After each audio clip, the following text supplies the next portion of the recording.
Have you ever wondered how an entire hemisphere could be reduced to a preface?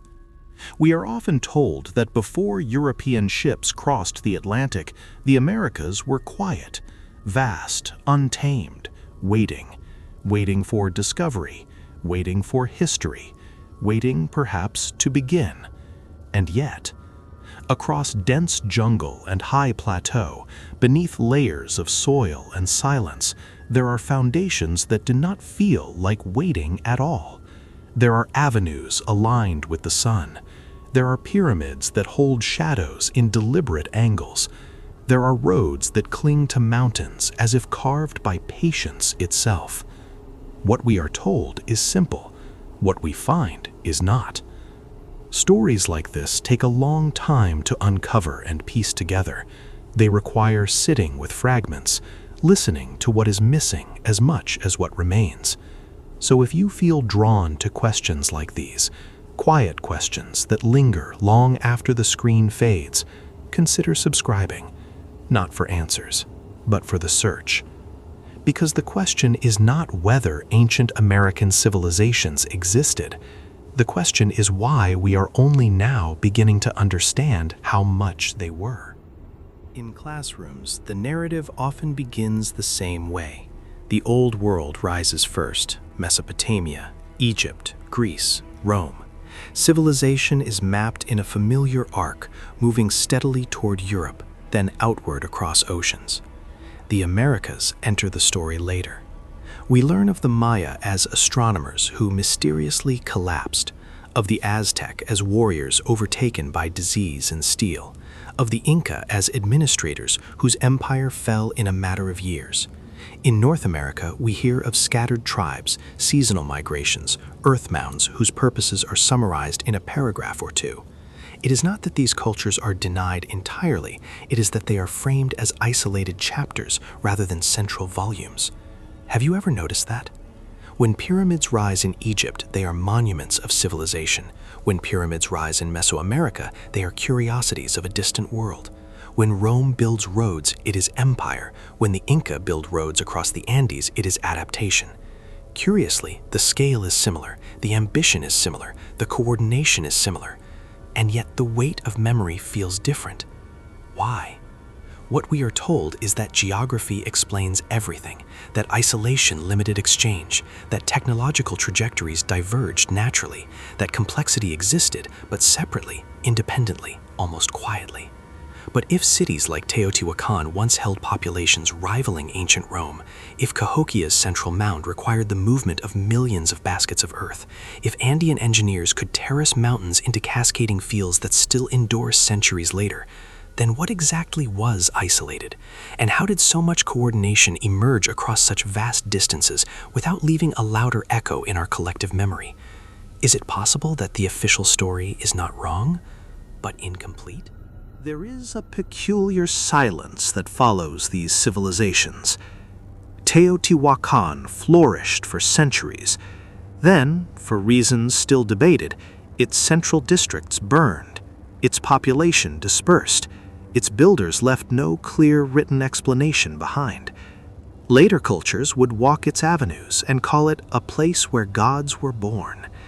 But the architects themselves left little voice. The Maya carved intricate glyphs into stone, recording rulers, wars, celestial events.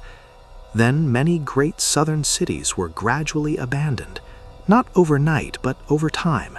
The forest reclaimed plazas. The stone remained. The reasons lingered in fragments: drought, conflict, shifting trade.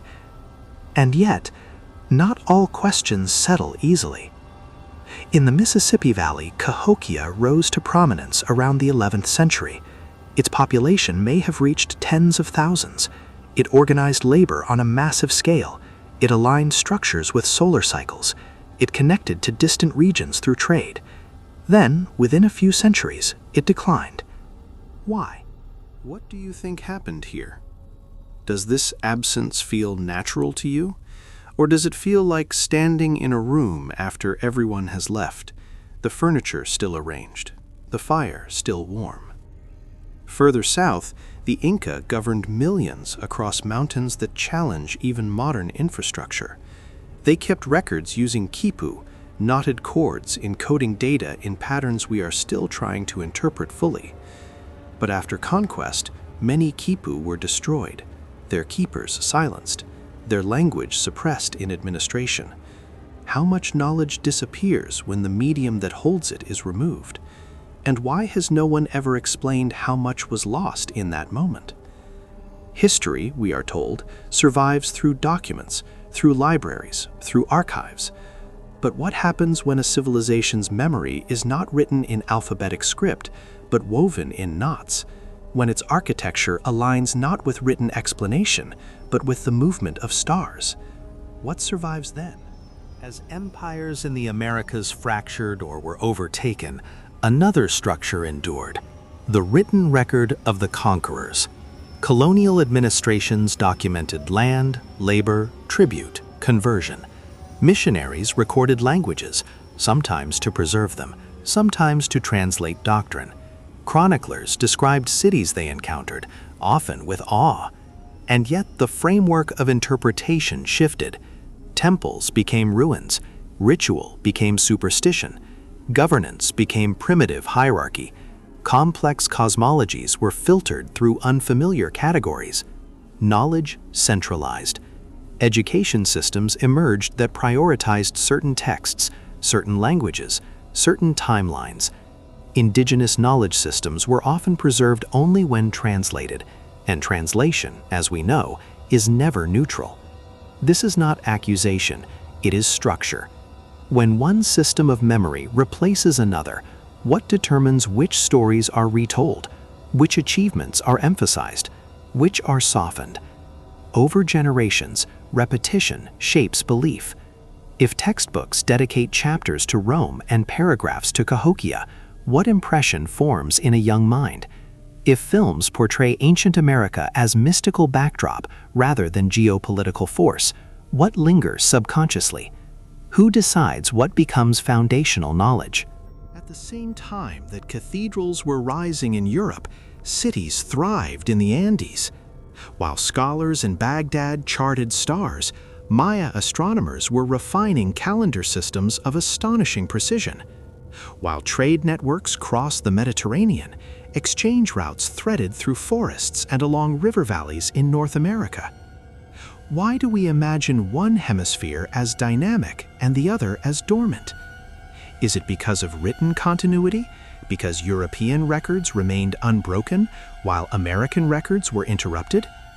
Or is it because we are more comfortable with a linear narrative, one origin point, one center, one progression? The question is not whether Europe developed remarkable civilizations.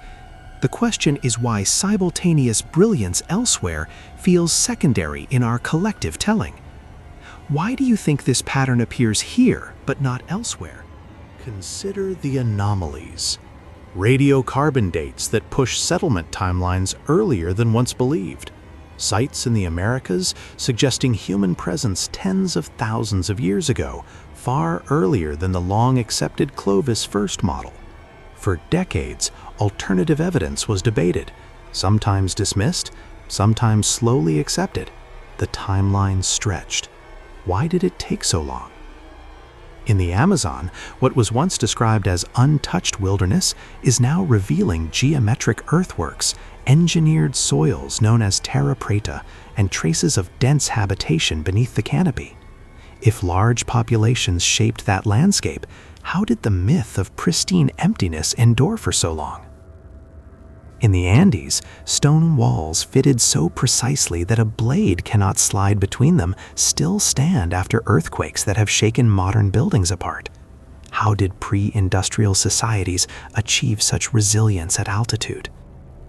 And in Mesoamerica, the sheer scale of Teotihuacan, its grid layout, its standardized apartment compounds, suggests administrative sophistication. Who coordinated it?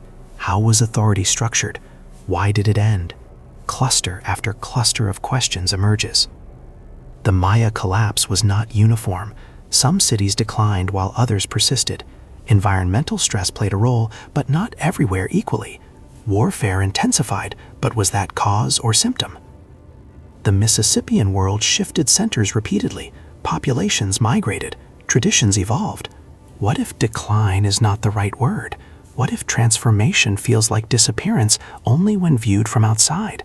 And yet the pattern remains: flourishing, complexity, sudden or gradual silence, repeated across regions, repeated across centuries. What holds these clusters together? Perhaps the deeper question is not about stones or dates. Perhaps it is about memory. When a civilization's narrative is interrupted through disease, conquest, assimilation, who carries its memory forward? Oral traditions persist, but they adapt. Languages shift. Sacred sites are repurposed or destroyed. Generations grow up within new frameworks of belief and governance. If history is told primarily by those who endure in power, then history becomes more than record. It becomes curation. Again, not through malice necessarily, but through perspective. The stories we inherit shape the boundaries of what we consider possible. If ancient Americans are remembered primarily for collapse, what does that imply about their capacity? If they are remembered for sacrifice rituals, but not for urban planning, what image takes root? The question is not what happened. The question is how it is remembered, and how that memory shapes identity today. Have you ever wondered how different the modern world might feel if children everywhere grew up learning that monumental cities rose and fell across the Americas with the same narrative weight as Rome or Athens? Would it change how we see innovation, authority, belonging? Curiosity is not rebellion, it is remembrance. In modern media, repetition reinforces simplicity. Maps animate arrows crossing oceans. Dramatic music swells at moments of discovery. Ruins are framed as mysterious relics of vanished worlds, rather than remnants of living cultures whose descendants still speak, still create, still remember. Repetition becomes familiarity. Familiarity becomes truth. And yet archaeologists continue to dig. LiDAR scans reveal hidden causeways beneath jungle canopy. Genetic studies trace complex migration patterns. Linguists reconstruct ancient speech. With every layer uncovered, the picture grows denser. Not clearer, necessarily, but fuller. The deeper scholars dig, the more the old boundaries blur. What we once described as isolated now appears interconnected. What we once labeled primitive now reveals engineering precision.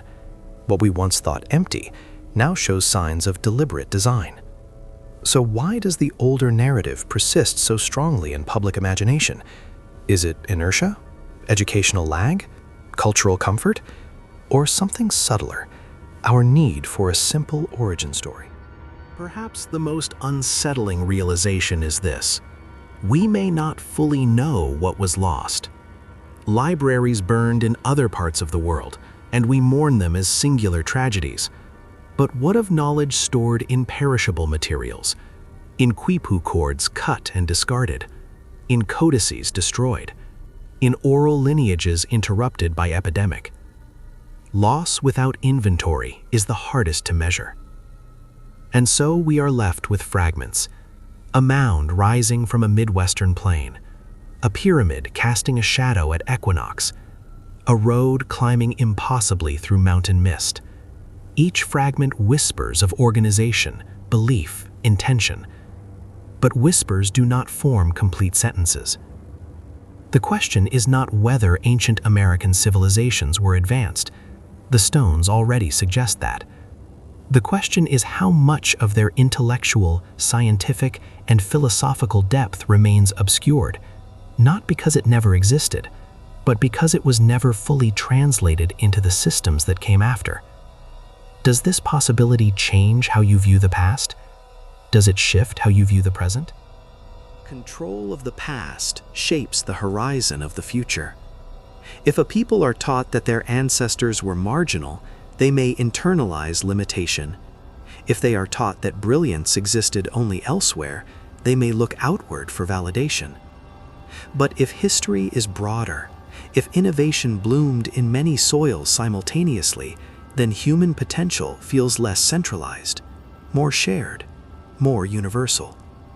The Americas were not blank pages, they were chapters, complex, layered, sometimes interrupted chapters.